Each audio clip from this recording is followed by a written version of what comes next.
Karibu kwenye Matumaini, kipindi cha mafundisho ya Biblia kinachokuletea tumaini kwa maisha ya kila siku.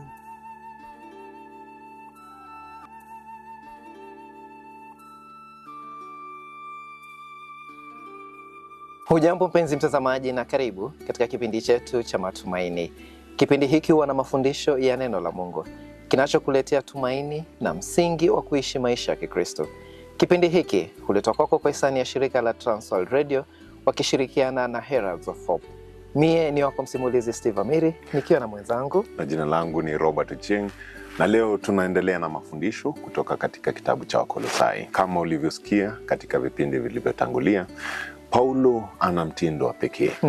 Kwanza anaweka msingi wa imani yetu, anatuonyesha Yesu ni nani. Kisha anaonyesha namna ya kuishi imani hiyo kwa vitendo. Katika sura mbili za kwanza, Robert, Paulo ametufundisha juu ya ukuu wa Kristo, kwamba yeye yuko juu ya vyote na ana mamlaka juu ya yote, na ndani yake huduma zote za uokovu zinatimia. Lakini sasa tunaingia katika sehemu ya vitendo, jinsi ya kuishi maisha yaliyo chini ya utawala wa Kristo. Na moja kwa moja tutaenda katika kitabu cha Wakolosai mlango wa 3 mstari wa 1 hadi wa 7. Somo lenye kichwa kufufuka pamoja na Kristo. Basi ikiwa mmefufuka pamoja na Kristo, panieni mambo ya juu kule Kristo aliko, ameketi upande wa kulia wa Mungu. Muwe na hamu ya mambo ya huko juu na sio mambo ya hapa duniani. Maana nyinyi mmefufuka na uzima wenu umefichwa pamoja na Kristo katika Mungu. Uzima wenu halisi ni Kristo, na wakati atakapotokea ndipo nanyi pia mtakapopokea pamoja naye katika utukufu. Basi komesheni kabisa kila kitu kilicho ndani yenu ambacho chahusika na mambo ya kidunia: uasherati, uchafu, shauku, tamaa mbaya na uchu, ambayo ni sawa na kuabudu sanamu. Kwa sababu ya mambo hayo hasira ya Mungu huwajia wote wanaomwasi.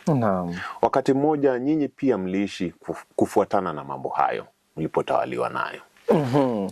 Ninachofurahia ni kwamba Paulo anaanza kwa kusema basi mkio mmefufuliwa pamoja na Kristo, yatafuteni mambo yaliyo juu. Maneno haya yanamaanisha kwa kuwa mmefufuliwa pamoja na Kristo. Hii si sentensi ya shaka, ni ukweli kamili wa kiroho.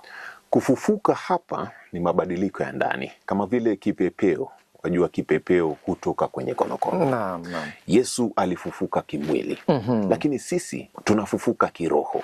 Tunabadilishwa kutoka maisha ya kale kwenda maisha ya mapya. Hapo tunazungumzia kuhusu mabadiliko ya tamaa zetu, Robert. Kama tumeunganishwa na Kristo katika kufufuka, basi tunaitwa kutafuta mambo ya juu, mambo yanayompendeza Mungu. Si tamaa za dunia. Hii inamaanisha kumpa Mungu kipaumbele katika matamanio, maamuzi na malengo ya maisha. Yesu mwenyewe alituonyesha mfano. Aliishi maisha ya unyenyekevu. Hakukimbilia cheo, hakukimbilia mali, hata hakukimbilia sifa. Aliutafuta utukufu wa Baba zaidi ya chochote kingine. Akatumia muda mwingi katika maombi na kuwasaidia wengine bila kutaka malipo. Sasa hapo ni kuhusu mabadiliko ya fikra zetu.